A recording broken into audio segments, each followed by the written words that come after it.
We're just talking about like the chapter, Jason, is super short in like the vintage style of how many short posts we used to have on Sigma vs. Noise, where we just like take like a highly controversial opinion, basically just drop the mic after 5 paragraphs, and then like that's it. I like the 2-paragraph ones. Yeah, exactly. Yeah. That too. This one has 1, 2, 3. There's 3 paragraphs in this essay. So fantastic. That's that's pretty good. All right, you want to roll? We're already rolling. Welcome to Rework, a podcast by Basecamp about the better way to work and run your business. I'm your host, Sean Hildner. This week, we're going deep on the word entrepreneur. It's a big, fancy term, and one that comes with a lot of baggage. It makes folks starting a business seem like a special rarity or members of an exclusive clique. In the book Rework, Jason and David provide an alternative in the word starter, but not sure if that really caught on. Here to talk about all that and more are Rework's authors and the founders of Basecamp, David Heinemeier Hansson. How are you? I am good, Sean. And Jason Fried. How are you? Good, Sean. How are you? Can't complain. When you think of the word entrepreneur, you say that it comes with a lot of baggage. What are the sort of things that pop into your head when you hear that word? I'm trying to remember what it was like when we wrote the chapter. I remember having the thought that like, there's no reason to have this big fancy word. It's like not that fancy, but it's like still like an entrepreneur. Like what? And we're just like, why don't you're just starting a business? You're just starter. It's just a starter. It's just kind of one of these like, it just sounds grander than it is. And I think that was kind of the main pushback is like, you don't need to be this fancy thing. You're just starting something up. So I don't know. It doesn't really bother me anymore. Actually, I think it used to bother me more than it did, but it still seems like an unnecessary word. That just adds this grandeur to something that is actually not the, we've talked a bit about this before. It's not the hard part of it. Starting something is not the hard part of it. Staying around is the hard part of it. So like, why do we have this fancy word for something essentially anyone can do, which is like just to try to start something? If we're going to have a fancy word, it might be nice for those who've been in business for 10 years to get the fancy word medal or something like that. I think the other problem here is just that the word has been loaded up with baggage by all the people who've claimed it proudly and all the articles that have been written about what type of a person an entrepreneur is. So I think beyond just the fanciness of the word, I think there's also the fanciness or the exclusivity of the definition, that the definition of entrepreneur is not actually helpful for someone who just wants to start a business. And much of the gatekeeping, if you will, that lays in that word comes from that definition that, an entrepreneur is someone who works 80-hour weeks. It's someone who takes a ton of risk. It's someone who gambles with a lot of capital. And then you think like, that's not me, so maybe I shouldn't start a business. Well, we clearly showed that there was a different path where A, we weren't working 80-hour weeks, and B, we weren't raising a bunch of capital and all these other things that have been associated with the word entrepreneur. But you know what? If I was going to rant on this word again now, I'd rant on serial entrepreneur, because that seemed like that was the version 2 or the next episode of entrepreneur. It was like entrepreneur was cool, but you know what's really cool? A serial entrepreneur. Oh yeah. And I thought like, no. And that again has just seeped into the definition of it, where I'll talk to someone perhaps on another podcast and they'll go like, so what's next? Right. As the assumption being that everyone wants to be a serial entrepreneur, as everyone wants to like, well, this is just a temporary thing and then you want to go on, which may or may not be the case. But couldn't you also just like, hey, I'm also good right now, or I'm happy with where I am, like that this whole thing that it's about the next thing. I'd rather rant about that. Yeah, I used to work for a man who described himself as a serial entrepreneur here in Chicago. And it always seemed like the kind of person that flips houses. Like it's this idea that somehow you can be good at this one thing, and that one thing is starting and selling businesses as quickly and as profitably as possible. I think that's like an okay path, by the way, like if that's what you want to do, because you basically in that case, you have one customer. You have like who's going to buy the business, but you're not really starting a business, or you're not really starting companies in that case. You're creating like a financial instrument. The business is the product. Yeah. I mean, again, like, look, it's fine. Like it's a fine thing to do if that's what you want to do, but it's not really actually entrepreneurship. I don't think, or really kind of building something that's going to last. It's a financial transaction. Again, it's fine. It's just not really our interest, I would say. It hasn't been our interest. It's something you can do. That's a choice you can make. You can go down that road. But building a business and building products and hiring people and training people and building something together takes time. And if you're just in it to flip it, what you end up seeing is like you just take a lot of shortcuts, and there's a lot of rough edges that you just pass on to someone else. And, again, like if that's the kind of person you are, that's fine. It's just not really that interesting to us. I think that's why we put that, or that's, why we've been doing this for a long time. Mm-hmm. I always associate this with the kinds of people who are like car executives who can't talk about what their company makes in terms of cars. They have to talk about product. Right? Like it's a category of thing. They could just as well be selling milk, or they could be selling marble, or they could be selling SUVs. They don't really give a fuck, right? Like even in the presentation of it, it's just like, whatever this thing is, the thing that people pay us for. And I have an aversion to that somewhere deep down, which, as Jason said, perhaps the healthier approach would just be like, they're different people and they can like different things. But I don't know. I haven't become that loose with it, like, or overcome that aversion myself, because exactly that sense of like someone who doesn't care about what they're actually like, where it is just a financial instrument, that seems shallow in a way to me, that isn't appealing. And I also think it shows. I think it shows in the product. I think it shows in the company. I think it shows in the approach that someone takes to a business like that, when that is the sole outcome of it.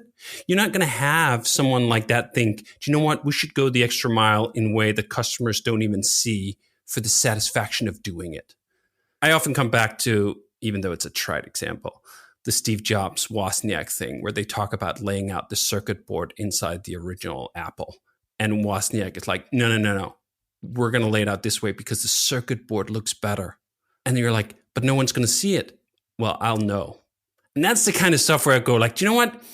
That feels like my kind of people, which again is fine. There's room for different kinds of people. But when someone just goes like, I don't give a, why would we do that? Just like throw it in there. Just like, I don't care. Like we need it out yesterday. Like that was the deadline. There's not time to do it right. There's not time to do it well.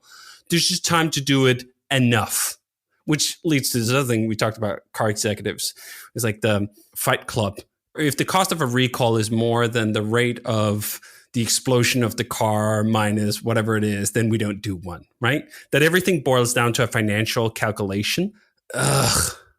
Like if the world was just full of that, ugh. You guys brought it up a bit earlier with the houses, flipping houses. I think when you walk into a house that was designed by a developer simply to sell it quickly, you can see the quality is just not there. And the thing is, someone has to live in this house. So the person who built the house, they don't give a shit about who's going to live there. They just want to make it as cheaply and like look as fake nice as they can to generate as much profit on it and then move on. But what they're leaving in their wake are problems for somebody else. And I think that's kind of what happens when you're just sort of quick flipping things and moving through things and building things to sell things. You don't really give a damn. You don't really care about the quality. You don't care who's left over. You don't care who's still there when you're gone. You just kind of keep moving on, and you leave. It's not destruction in your wake. That's not true, but you leave poor quality, and you leave the world, I think, worse off than better off. And then you just shove the problems on somebody else. Yeah. So I think that's kind of the mentality that we're pushing back against here. And I think if you look at let's take the car example again, and let's take like whatever the 80s American cars, right? They're total shit. Right? In terms of quality, just terrible, terrible vehicles that had all sorts of trouble all the time, right? And I think a lot of it came from that philosophy. Well, it doesn't matter. And what are they going to do? Well, they're going to buy a bunch of Japanese cars because they're now available and they're so much better. Why are they so much better? Is it just because the Japanese were better business people? Well, maybe there was some of that, but it was also about how they approached the quality of things. The whole agile software movement essentially came out of the Toyota manufacturing approach, that anyone, for example, on the assembly line could stop the assembly line if they noticed that something was wrong in production. And you go like, that's an approach to building something of quality that is just inherently different. And that's, of course, the other conceit here is that when you're trying to be this big B business person or big E entrepreneur, and you go like, well, it's just about financial instrument or whatever. I don't actually think it pans out. Well, I want to believe that long term, it does not actually pan out, that it doesn't actually work to cut those corners. And over the long haul, you're going to create a reputation for yourself that doesn't end up being net positive. Because you look again, if you take the Toyota example, Toyota has some of the cars that last the longest in the industry. That has created a brand. It's created a allegiance from the customers of that who just like, well, I just only buy Toyota cars because I know they last and they don't break down for silly reasons. And when they do break down, they don't cost $1 million to fix. And you're like, do you know what? That reputation, not just reputation, right? Because that could be faked. That reality of how they approach their business clearly paid off. Toyota is not some sort of tiny little shop doing an artisan thing. No, they're one of the biggest manufacturers of cars in the world, and it came from that. It is possible to do good business at high scale with the values that go beyond it's just a product, which is also this other thing. Sorry for staying in the car thing, but David, do you like cars? like the CEO of Toyota, for the longest time, he would race at the Nürburgring 24 hours. He would be part of the whole thing and like a car guy through and through, which there were also some of those people on the American side, let's not forget. But who was in charge on the American side? It seems like whenever you read a story about Ioka or any of the others, like it was just a temporary glitter. There was someone who cared about the product, and then they put out some great cars for a few years, and then that person got replaced by another big B business person who went back to just caring about the short term, the next quarter, whatever, and then ugh. So how do you two define yourselves as business owners? Would you describe yourself as an entrepreneur? Or did you ever? Did you ever describe yourself as a starter? I've just always thought like we own the business. We own a business is kind of how I would always sort of, I mean, I probably, if someone wants to call me out, I'm sure I've used the word entrepreneur to describe myself, whatever. Like, yeah, but I don't know. It's not a badge, for me. You don't have a business card with that on it. No, but that'd be pretty amazing. No, I just, yeah, I own a business, or, I run a business or something like that. That's all I've really kind of branded myself as. But again, I'm sure there's some statement out there where I'm saying something otherwise, but that's how I think about it. Entrepreneur is not really a point of pride specifically. That's just like the mechanics of it. Sure. I think that the things that we make, how we make the things that we make, the people we work with, how we work with the people we work with. That's like the more interesting side of it to me than like the fact that technically there's a label for the fact that someone owns shares in a business or owns the majority share, whatever it is. Like, I don't know. Doesn't matter to me. Mm-hmm. This is also a story that it's very hard to change the vocabulary. Yeah. Right? Like we threw out this word starter. It didn't take off. No one calls themselves a starter. That's just not a thing, right? Like someone might read this chapter and go like, well, I can share your opposition to this word entrepreneur and the baggage and so on. But they didn't pick up the other term because it's very hard to change language like that. Sure. Particularly clearly because entrepreneur has pull still. It's the same reason that startup is one of those words I don't actually think we should give up on, because there's just so much interesting, positive, attractive energy in that. And if you recede from that and go like, all right, startups, we don't talk to startups anymore, right? You give up on essentially a whole generation or a whole ecosystem of people that you could influence with, in our humble opinion, better ideas than the ones that are currently being served to them. So I think sometimes you also just have to accept that's the word. We don't have the power to change the word. Let's load it up with some more positive connotations, or let's just try to yank it in a different direction and say it doesn't have to stand just for this. You can totally fight over the definition, but starter wasn't the winning move, clearly. You talk about a group of people that don't consider themselves entrepreneurs, or maybe don't even consider themselves business owners. Who are these people that are making stuff, just doing what they love and not defining themselves? And would you put yourselves in that category?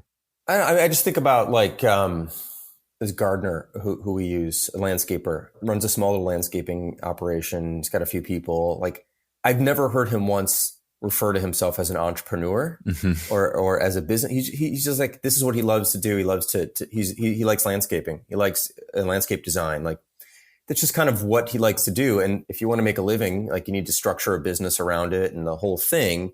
But that's not the primary thing. Like, I think you'll see a lot of people coming out of school or I'll go speak at a business school, and like everyone in the audience, everyone in the class wants to be an entrepreneur.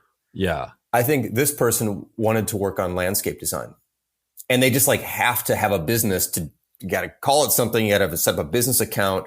It's a second order thing. So when I think of that, I know a number of people like that who just do something that they like to do. Like, for example, I'm about to start taking guitar lessons again. I used to take them a long time ago. I want to pick it up again. The guy I'm going to take lessons from, like, it's his business. It's just him, but he doesn't say I'm an entrepreneur. He's like, no, I teach guitar. I'm a musician. Right. I happen to also have to like take a payment. So let me set that stuff up. I think that's primarily. Now I'm using like small examples because those are sort of perhaps easier examples to relate to, but I don't really think of myself as an entrepreneur either. Really. I just like, we make some products and yeah. I think it works at a larger scale too. For example, Yep. You could be a watchmaker, right? I make watches. I run a watch company, and there's huge watch companies that's been around for hundreds of years. And then there's some watch companies that started like a decade ago.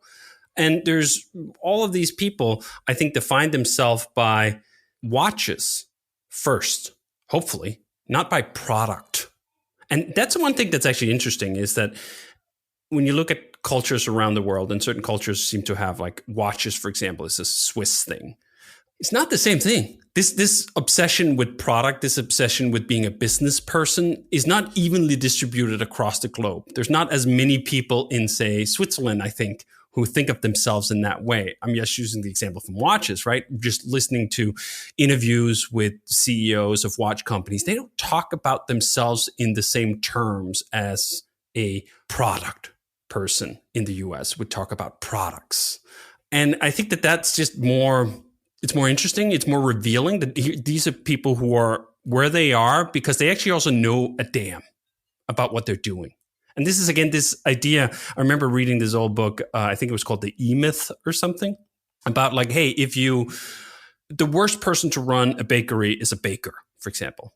And they turned all the advantages of knowing something about what you make against that person. This is why you shouldn't be a business person, because you'll care too much about the quality of the flour. And did you know if you could save a little money on the flour, you could pour that into profits, and then you could open another 5 bakeries and blah, blah, blah, blah, blah, right?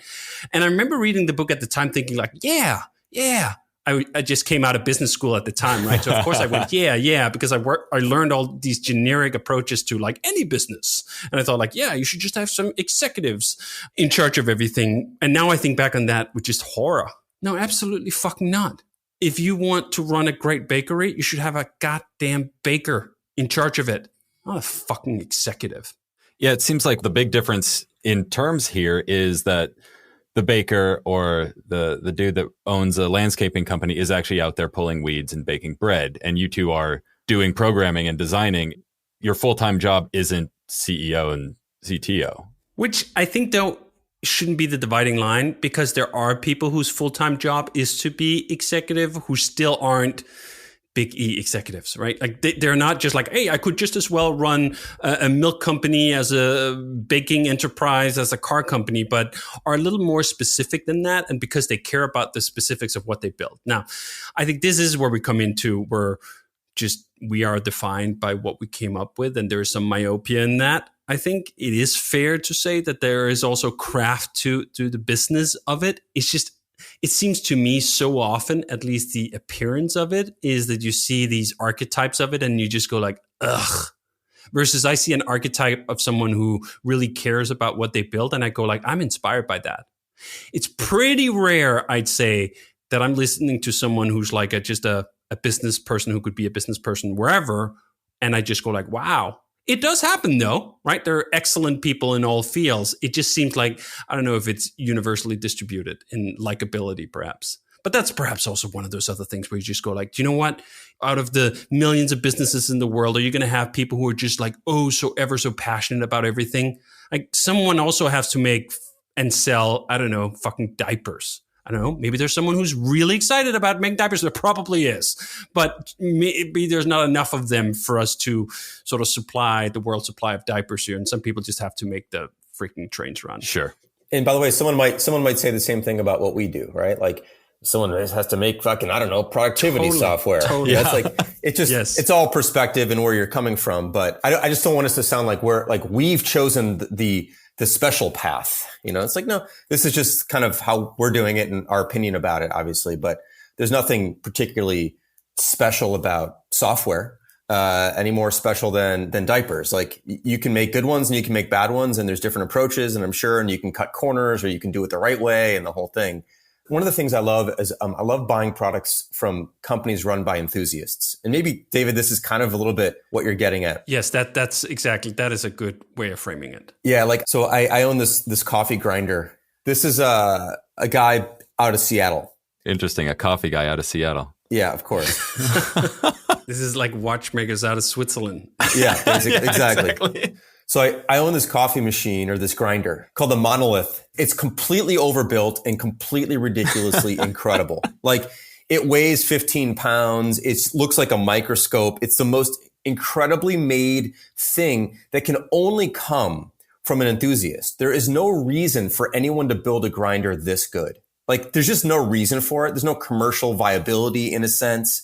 There aren't enough customers to buy something like this mass market, where like a company like Braun or, Breville might make. They just wouldn't make something like this. It's unnecessary. Mm-hmm. But I love it because this guy gives a damn, clearly, and has built it to the level that just satisfies him. And he wouldn't take anything less. And it's like, I like to support businesses like that. I like to support products like that. They're ridiculously overdone, but I like that. And so I think you get a sense, and to David's point about watchmakers and watchmaking, like especially with independence, you get a sense that there's an enthusiast behind the scenes that wants something to exist that doesn't exist in the world. And they know no one else is going to make it unless they make it.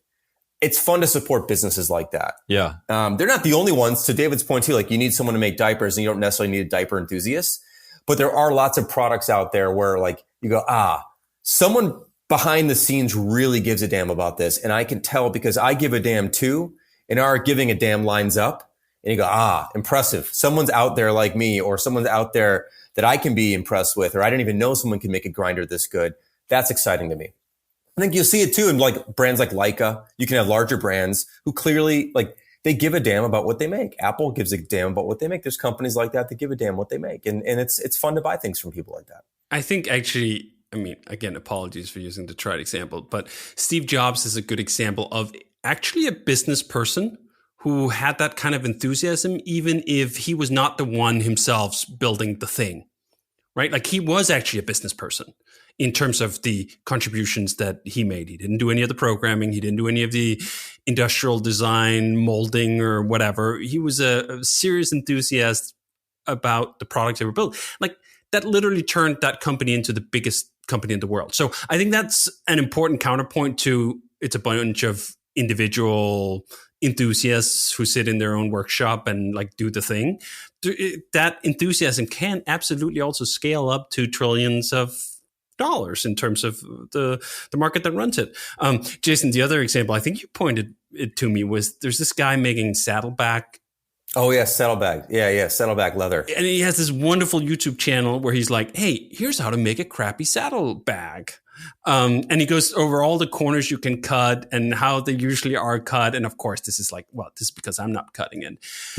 And it's one of those things too, where you don't actually have to be an enthusiast about the thing itself to be a consumer of that and be really inspired, where I'm like, just, man, this is fascinating. I did not know that you could care this much about saddlebags, but it's infectious. And I'm like, I kind of want a saddlebag that's over-engineered and will last for 1 million years.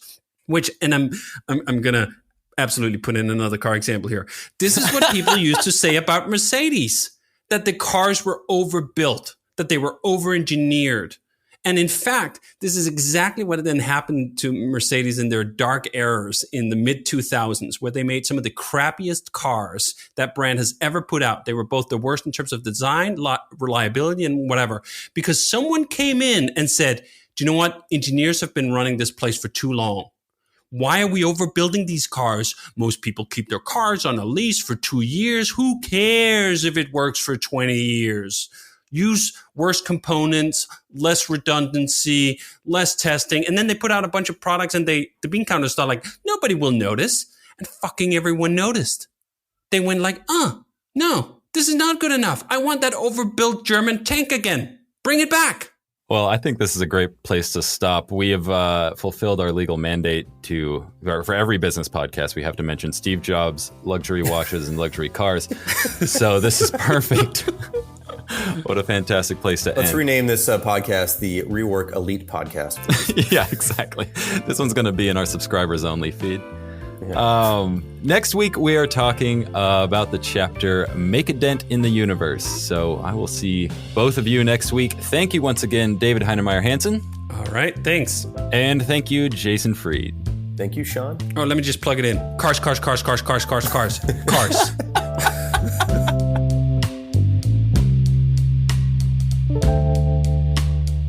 Rework is a production of Basecamp. Our theme music is by Clipart. You can find us on the web at rework.fm and on Twitter at Rework Podcast. If you're following along with our little book club, next week we'll be discussing the chapter Make a Dent in the Universe. Oh, and one more thing. I'd love to hear from you, the listener. If you have any comments about the show or questions for Jason or David, leave us a voicemail at 708-628-7850. Or better yet, record a voice memo on your phone and email it to hello@rework.fm.